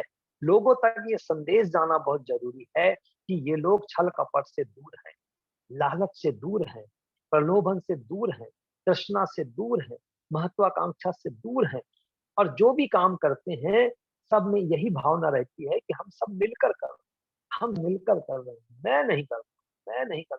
तो ये ऐसी भावना का निर्माण करना और राष्ट्रीय बौद्ध महासभा को इस तरह का संगठन बनाना, ये भी एक राष्ट्रीय बौद्ध महासभा उद्देश्य है। इस बात को हमें समझना है, ताकि हमारे बीच में किसी प्रकार का कोई कंफ्यूजन या भ्रांति ना रहे कि वास्तव में राष्ट्रीय बौद्ध महासभा करना क्या चाहती है। क्योंकि कुछ बातें ऐसी होती हैं जो हर संस्था में चलती हैं, लेकिन उससे हटकर ये भी बातें राष्ट्रीय बौद्ध महासभा में शामिल की गई है, जिसको हम केडर कैंप के समय विस्तार से उस पर चर्चा भी करते हैं, रखते भी हैं। लेकिन चूंकि आज ये विषय ही रख दिया गया है, तो इस पर इस तरीके से बात रखना भी हम समझते हैं कि बहुत आवश्यक है। दूसरी बात ये है कि बुद्ध का जो बहुत मशहूर जो बात आती है, बहुजन हिताय बहुजन सुखाय लोकानुकंपा, बहुजनों के हित के लिए, बहुजनों के बहुजनों की तरक्की, बहुजनों के हित के लिए, बहुजन हिताय बहुजन सुखाय, बहुजनों के सुख के लिए और सारे लोगों के उन्नति के लिए ही बुद्ध का मार्ग था। तो बहुजन हिताय बहुजन सुखाय को बाद में 2500 साल बाद देखते हैं तो बाबा साहब अम्बेडकर ने अपनाया। बीच में चाहे जो भी हुआ हो, लेकिन बाबा साहब अम्बेडकर ने सभी वर्ग की बातों को सामने लाया। और इतना ही नहीं, सभी वर्ग के जो भी महापुरुष थे, उनको भी बाबा साहब अम्बेडकर ने अपने दर्शन में, अपनी क्रांति में, अपनी किताबों में ये प्रमुखता से सामने लाया। जैसे बुद्ध को तो उन्होंने गुरु माना ही माना, संत कबीर जी को गुरु माना, ज्योतिबा फुले जी को गुरु माना, कि इनका भी समाज के परिवर्तन में बहुत बड़ा योगदान है। ये बाबा साहब अम्बेडकर ने दुनिया के सामने बताया। इतना ही नहीं, शूद्र कौन, हु वेयर द अनटचेबल्स, ये संत रविदास जी को समर्पित किया। तो इस तरह से बाबा साहब अम्बेडकर ने, जैसे बुद्ध ने बहुजन हिताय बहुजन सुखाय के लिए काम किया, तो ऐसे ही बाबा साहब अम्बेडकर ने भी बहुजन हिताय बहुजन सुखाय का लक्ष्य साधते हुए सारे महापुरुषों को नई पहचान दिया। पेरियार जी के साथ उन्होंने कार्य किया, राजर्षि शाहू जी के साथ उन्होंने कार्य किया, गाडगे बाबा साहब के संपर्क में वो रहे। और लखनऊ की तो जो बाबा साहब अम्बेडकर की जो बात थी, वो कितनी मशहूर थी कि लखनऊ में जब गोविंद वल्लभ पंत मंच में बैठे हुए थे, पिछड़े वर्ग का सम्मेलन था, तो बाबा साहब अम्बेडकर ने क्या कहा कि पिछड़े वर्ग के लोग हमारी बात को समझ लें और हमारे साथ में भाईचारा बना ले, तो पंत जैसे ब्राह्मण भी तुम्हारे जूते की लेश खोलने में शर्म महसूस नहीं करते। तो पिछड़े वर्ग के लिए बाबा साहब अम्बेडकर, शेड्यूल कास्ट के लिए, आदिवासियों के लिए, धार्मिक अल्पसंख्यकों के लिए, महिलाओं के लिए, पूरे बहुजन समाज के कल्याण के लिए, इनका कल्याण कैसे करना है, बगैर खून का एक कतरा बहाए, बगैर रक्त बहाए, बगैर हिंसा का सहारा लिए ये सारे बहुजन समाज का कल्याण कैसे करना है, इस बात का ध्यान रखते हुए बाबा साहब अम्बेडकर ने अपने आंदोलन को स्थापित किया। और बाद में उन्हें जैसे कानून बनाने का मौका मिला, संविधान बनाने का मौका मिला, तो इस कानून के माध्यम से बाबा साहब अम्बेडकर ने सभी वर्गों के अधिकारों को सुरक्षित कर दिया, महिलाओं के अधिकारों को सुरक्षित कर दिया। और इस कानून के माध्यम से सामाजिक परिवर्तन कैसे करना है, आर्थिक परिवर्तन कैसे करना है, राजनीतिक परिवर्तन कैसे करना है, इस बात को भी बाबा साहब अम्बेडकर ने महफूज किया, सुरक्षित किया। हम उसको समझ नहीं पा रहे थे, लेकिन बाद में बाबा साहब अम्बेडकर के वारिश मानवर साहब कांसीराम जी पैदा हुए, जिन्होंने बाबा साहब अम्बेडकर की इस क्रांति को समग्र रूप से पहचाना, जांचा, जांच पड़ताल किया, और कांसीराम साहब ने अक्षरशः पालन करते हुए बाबा साहब अम्बेडकर किस तरह से बुद्ध के मार्ग को स्थापित करना चाहते थे, किस तरह से कबीर के मार्ग को स्थापित करना चाहते थे, किस तरह से रविदास जी के मार्ग को स्थापित करना चाहते थे, किस तरह से ज्योतिबा के मार्ग को स्थापित करना चाहते थे, बाबा साहब अम्बेडकर क्या चाहते थे, ये बात कांसीराम जी ने बहुत बारीकी से समझा और अपने संघर्ष से, अपनी मेहनत से, अपने परिश्रम से, परिश्रम क्या होता है ये भारत ही नहीं दुनिया को बताया कांसीराम साहब ने कि 18-20 घंटे काम किस तरह से किया जाता है और एक आदर्श समाज की दिशा में हम कैसे आगे बढ़ सकते हैं, बगैर खून का कतरा बहाए, बगैर हिंसा का सहारा लिए हम इस देश में सामाजिक परिवर्तन कैसे ला सकते हैं, आर्थिक परिवर्तन कैसे ला सकते हैं, राजनीतिक परिवर्तन कैसे ला सकते हैं। तो बाबा साहब अम्बेडकर के बाद में कांसीराम साहब ने जो है ये स्थापित किया। और इतना ही नहीं, उन्होंने साबित करके भी दिखाया कि हम इस देश में शासक भी बन सकते हैं। जो आधारशिला बाबा साहब अम्बेडकर ने रखी थी, वो चीज कांसीराम साहब ने करके दिखाई। और इतनी बड़ी बात है कि हम एक बहुत बड़े उदाहरण से या एक बहुत बड़े जैसे कहते हैं ना, बहुत बड़ी घटना से वंचित रह गए। बाबा साहब अम्बेडकर ने अपने 40 साल के संघर्ष में क्या किया? 40 साल के संघर्ष के बाद बाबा साहब अम्बेडकर ने 14 अक्टूबर 1956 को बौद्ध धर्म ग्रहण किया। 40 साल का इतना लंबा समय बाबा साहब अम्बेडकर ने क्यों लिया? जबकि वो तो बचपन से ही बुद्ध धर्म से प्रभावित हो चुके थे, अपनी युवावस्था में प्रभावित थे। 1935 में उन्होंने घोषणा कर दी थी, क्या घोषणा कर दी थी कि मैं जिस धर्म में पैदा हुआ, मैं हिंदू धर्म में पैदा हुआ, ये मेरे बस में नहीं था, लेकिन मैं इस धर्म में नहीं रहूंगा, ये मेरे बस में है, मैं धर्म का परित्याग कर दूंगा। 1935 में इतनी इस तरह की घोषणा की, लेकिन उसके बावजूद भी बाबा साहब अम्बेडकर ने 1956 में ये डिसीजन लिया। तो 1956 के पहले का जो डिसीजन है, 1956 के पहले का जो कार्यकाल देखते हैं, तो हम ये देखते हैं कि बाबा साहब अम्बेडकर ने बहुजन समाज के लिए कितना संघर्ष किया जा सकता है, कितना परिश्रम किया जा सकता है, कितनी मेहनत की जा सकती है, ये बाबा साहब अम्बेडकर ने किया। और बाबा साहब अम्बेडकर चाहते थे कि जो बहुजन समाज है, जिसको मैं अपने पीछे अपने कार्य के लिए, अपने मकसद के लिए लगाना चाहता हूँ, जो मेरा अनुसरण कर सकता है, उसके लिए मुझे परिश्रम करना बहुत जरूरी है, उसके लिए मुझे अधिकार सुरक्षित करना बहुत जरूरी है, ताकि ये समाज जो है मेरे इशारे पर जब मैं कोई बड़ा निर्णय लूं तो मेरे साथ चलने के लिए वो बाध्य हो सके। तो जब बाबा साहब अम्बेडकर ने देखा कि 1956 एक ऐसा समय आ गया है जब मेरे आग्रह पर, मेरे आह्वान पर एक बहुत बड़ा वर्ग जो है वो मेरा अनुसरण कर सकता है, तब बाबा साहब अम्बेडकर ने 14 अक्टूबर 1956 को ये आह्वान किया समाज के सामने।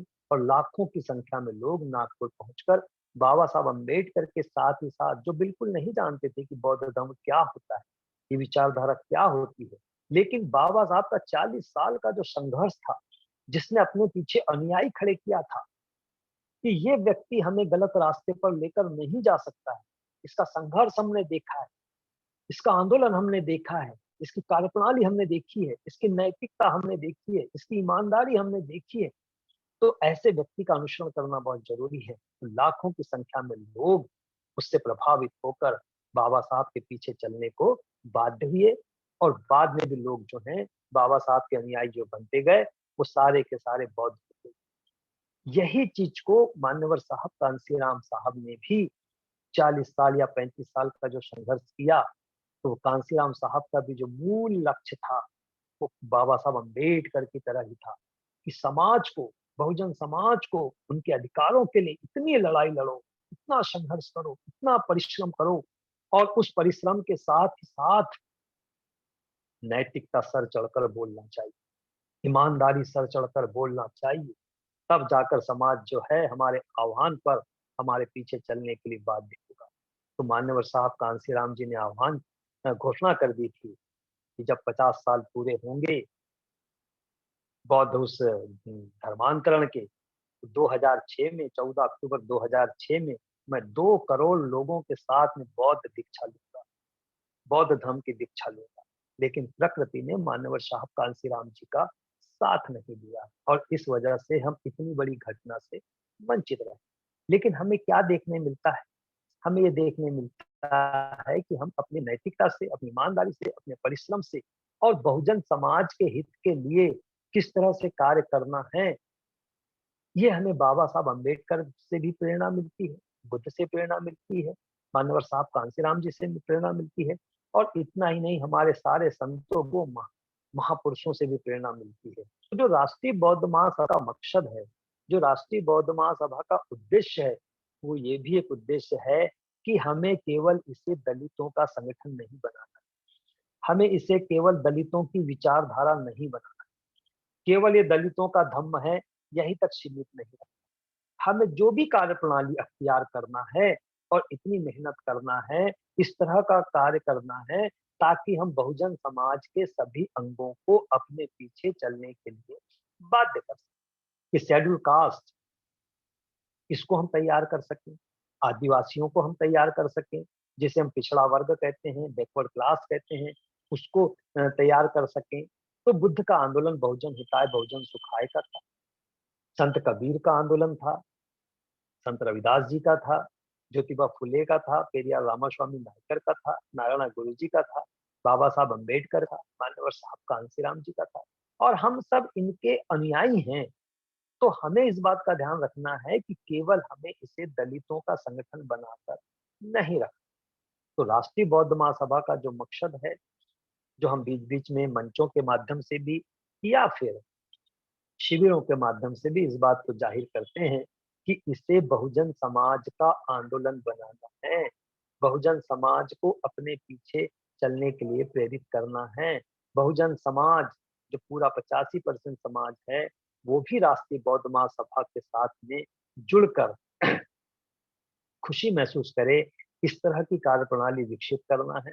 तो हमारे पास में जितना भी जैसा भी हम कोशिश करते हैं, साथ में बाद में बेहतर लोग और आएंगे, अच्छे लोग और आएंगे, ज्ञानी लोग और आएंगे, संघर्षशील लोग और आएंगे, तो इसे हम बड़े पैमाने पर स्थापित कर सकते हैं।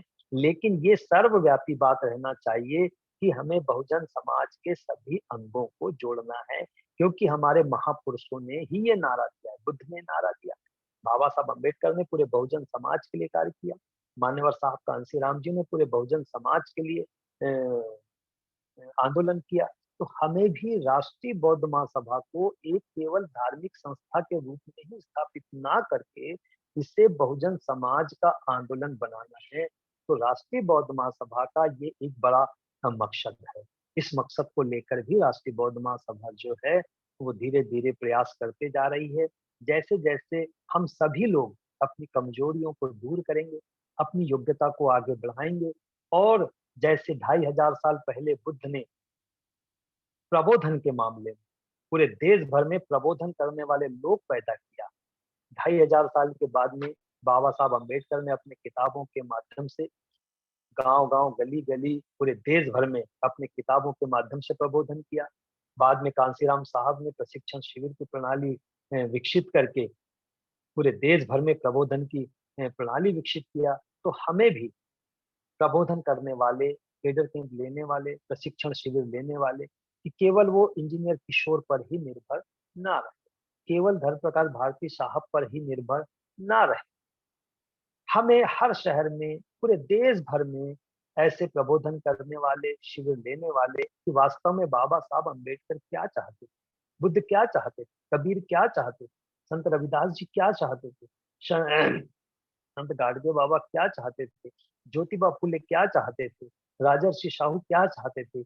ये विचारधारा सही रूप से प्रेषित करने वाले लोग पैदा करना भी राष्ट्रीय बौद्ध महासभा का एक बड़ा मकसद है। और केवल उपासक ही नहीं, जो उपासिकाएं हैं वो भी तैयार होकर समाज में जाकर वो पुरुषों को भी, महिलाओं को भी ट्रेंड कर सकें। तो ये राष्ट्रीय बौद्ध महासभा का भी एक मकसद है। एक व्यक्ति बहुत लंबे समय तक ये कार्य नहीं कर सकता है, इसलिए समाज बहुत बड़ा है, देश की जनसंख्या बहुत बड़ी है, दुनिया बहुत बड़ी है, तो उसके लिए हमारे पास में बहुत ज्यादा संख्या में प्रबोधन करने वाले कार्यकर्ता, प्रशिक्षण लेने वाले कार्यकर्ता, चाहे पुरुष वर्ग से हो चाहे महिला वर्ग से हो, ये तैयार करना भी राष्ट्रीय बौद्ध महासभा का मकसद है।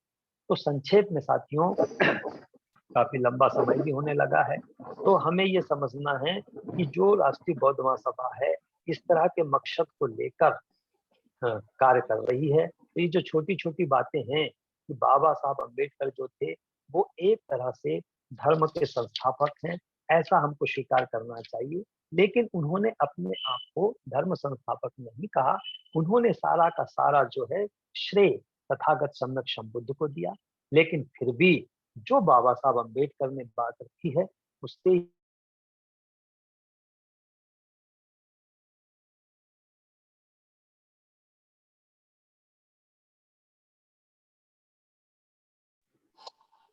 सभा बात चली गई।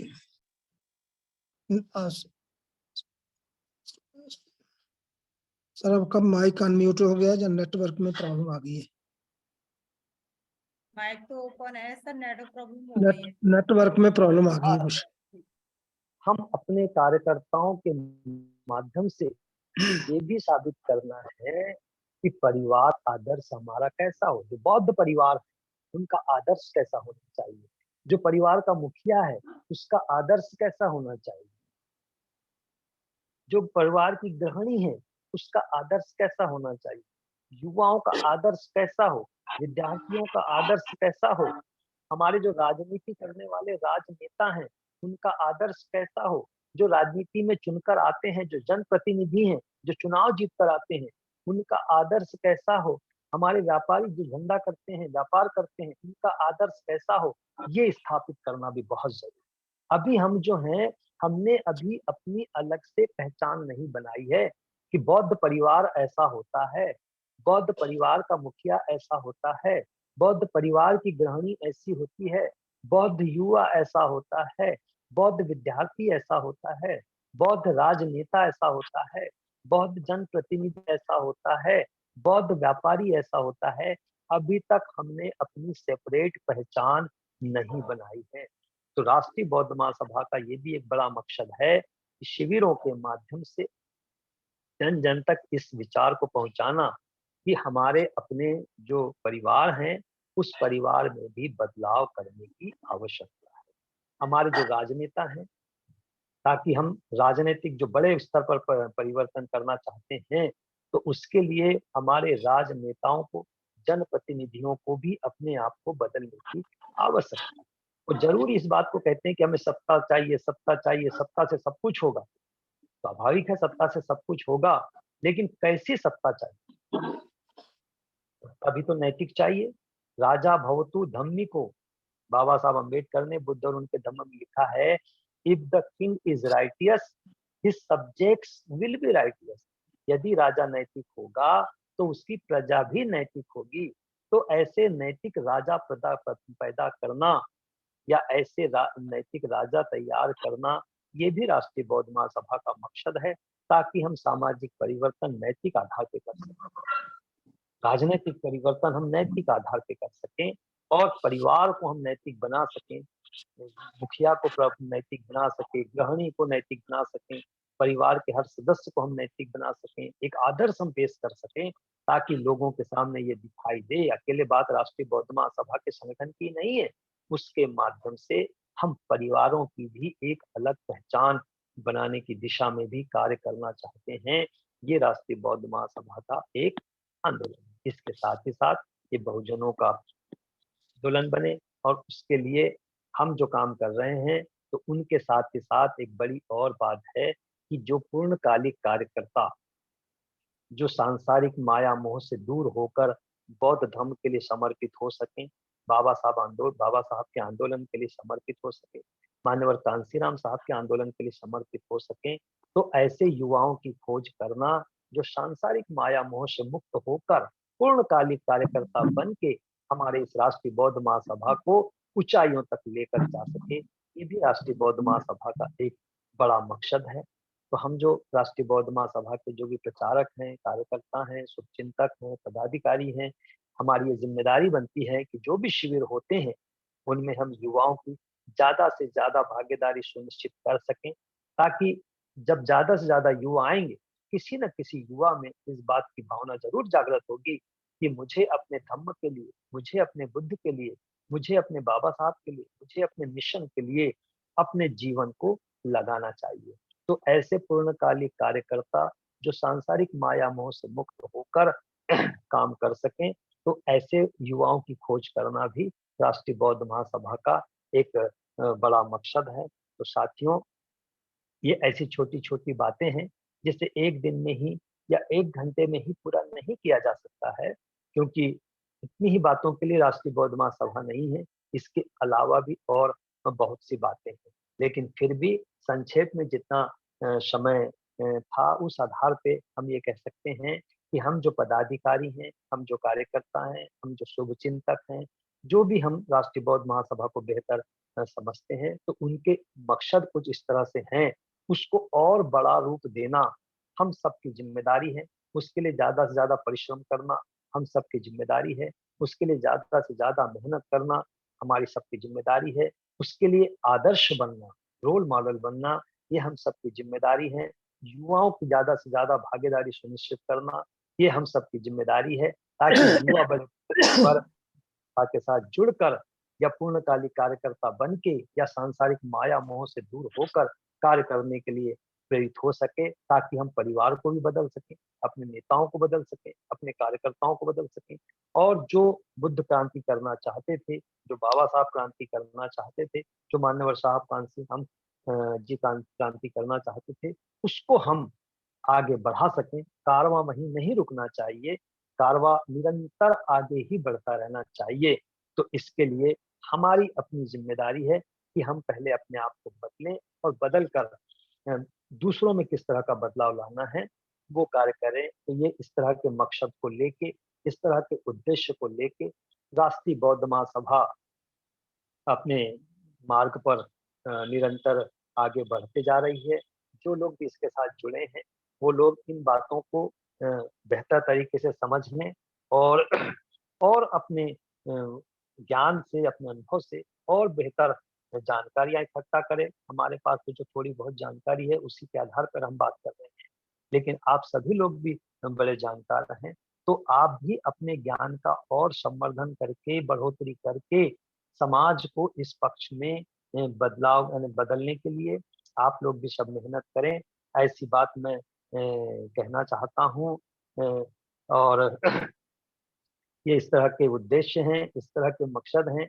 जो भी बात मुझे अल्प बुद्धि से समझ में आई, उसको मैंने आपके इसमें रखने का प्रयास किया है।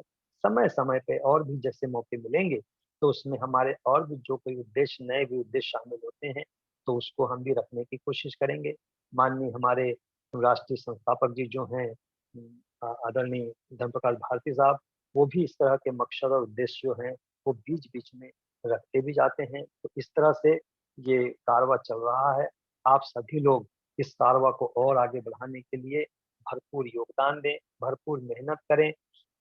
मैं की भावना नहीं रखते हुए, या मैं बड़ा हूँ या मैं ज़्यादा ज्ञानी हूँ, अभी ज्ञान की आवश्यकता नहीं है। अभी रोल मॉडल बनने की आवश्यकता है, जहाँ पर मैं के लिए कोई स्थान ना हो। तो ये इस तरह से राष्ट्रीय बौद्ध महासभा का एक उद्देश्य है जिसको लेके हम सब आगे बढ़े, ऐसी मैं कामना करते हुए मुझे आप लोगों ने सम्मानपूर्वक इस विषय पर बोलने का मौका दिया, उसके लिए मैं बहुत-बहुत सभी का साधुवाद करता हूँ। जितने लोग भी आज जुड़े और मुझे पूर्वक सुना, उन सभी को मैं बहुत-बहुत साधुवाद करता हूँ, धन्यवाद करता हूँ और अपनी बात को काफ़ी समय हो चुका है, यहीं पर विराम देते हुए समाप्त करता हूँ। सभी का बहुत-बहुत धन्यवाद। जय भीम, जय भारत। साधु साधु साधु।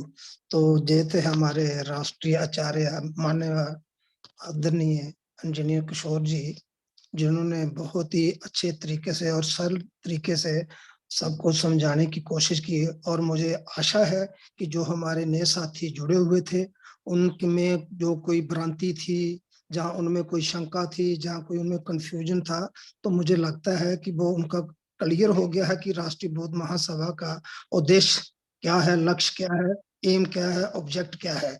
तो उन्होंने बहुत ही अच्छे तरीके से बताया कि बुद्ध जो थे वो क्रांतिकारी थे, तर्कवादी थे, वो आध्यात्मिक विचारधारा वाले नहीं थे। तो हर एक चीज उन्होंने स्पष्ट रूप से आप लोगों को बताने की कोशिश की। और मेरा अनुरोध है सभी जो साथी जुड़े हुए हैं वो अपनी स्टेट की लिस्ट तैयार करें और डेट रखें और सेंट्रल बॉडी को अपनी डेट दे दें कि वो कब अपना प्रशिक्षण करवा रहे हैं, और आचार्य जी को पहले इसके लिए इतला कर दें, क्योंकि ये बहुत ही जरूरी है हमारे लिए कि जो प्रशिक्षण है जो करना हमारे युवा साथियों के लिए, तो उसी से हमारी विचारधारा जो आगे बढ़ेगी। तो मैं फिर एक बार पुनः सभी साथियों का, जो जितने भी साथी हमारे तकरीबन 78-79 साथी जुड़े हुए थे, उन सभी का अभिनंदन करता हूँ। और कोशिश यही उनसे निवेदन फिर एक बार करता हूँ कि ज्यादा से ज्यादा साथियों को जोड़ने की कोशिश करें, और जो विचारधारा है, जो बहुमूल्य जो प्रवचन हमारे आचार्य जी ने दिए, उनको सुनने की कोशिश करें और उस पर विचार करें। जय भीम, नमो बुद्धाय। तो अभी साथियों हमारा प्रोग्राम यहीं पर समाप्त होता है। तो मैं आचार्य जी से अनुमति चाहता हूं कि हमें प्रोग्राम समाप्त करने की अनुमति दें। नहीं, इंजीनियर साहब। जी सर। भारती साहब ने भी कहा था कि मैं कोशिश करूंगा कि शायद आपके संपर्क में रहूं। यदि वो थोड़ा बहुत भी संपर्क में होंगे तो उनसे आप समापन की घोषणा करवा देते। बात करके देखिए साहब से। हाँ शशि जी, भारती साहब जुड़े हुए हैं। अभी तो नहीं देख लेते सर, मैं देखती हूँ। हाँ देख लीजिए, तो साहब यदि समापन की घोषणा करेंगे तो वो बेहतर हो जाता। अभी वो जुड़े हुए हैं लेकर पूछ रहे हैं, शशि जी पूछ रहे हैं।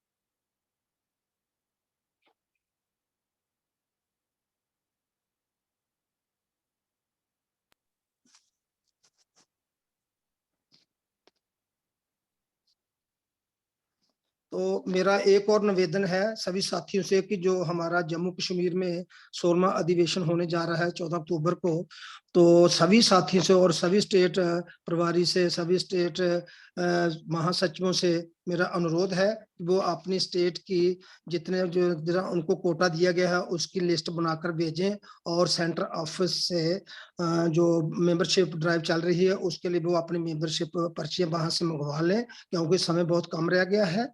तो मेरा एक बार फिर उन सब साथियों से निवेदन है कि वो सेंट्रल बॉडी से अपना राब्ता कायम रखें और वहां से अपनी मेंबरशिप पर्चियां ले लें, और अपने साथियों के नाम भी भेज दें कि कितने कौन कौन से साथी जा रहे हैं, क्योंकि अब उसमें ज्यादा समय नहीं रह गया है। तो पुनः एक बार आप सभी साथियों का फिर से जय भीम नमो बुद्धा। और हमारे जो शशि जी हमारे सेंट्रल बॉडी में बैठी हुई है, वो हमारे राष्ट्रीय अध्यक्ष जी को फोन लगा रही हैं, अगर उनका फोन मिल जाता है तो ठीक है, नहीं तो मैं आचार्य जी से ही इस प्रोग्राम जी हाँ ठीक बात है। आदेश कर दिया है उन्होंने कि समाप्त करवा दीजिए, क्योंकि वो मीटिंग में पहुंच चुके हैं। जी ठीक ठीक ठीक ठीक है, ठीक है। जी आचार्य जी सर से करवा दी। जी जी जी। तो सम्मानित साथियों, काफी देर से हम आज की जूम मीटिंग से जुड़े हुए थे और चूंकि लगभग आज के लिए बातें कंप्लीट हो चुकी हैं, तो मैं इस आज के इस वेबिनार मीटिंग के समापन की घोषणा करता हूं और इसके साथ ही मैं संचालक जी से आग्रह कर रहा हूं कि वे सभी से आग्रह करके सभ्य सप्ताह के लिए सभ्य सप्ताह के लिए कहें। सम्मानित इंजीनियर साहब। तो सभी साथी हाथ जोड़ लेंगे, तो हम सभी अभी सभ्य सत्याज करेंगे।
सभी साथियों को जय भीम। तो फिर हम अगली मीटिंग में फिर मिलेंगे। जय भीम। जय भीम। सभी को आदर जय भीम।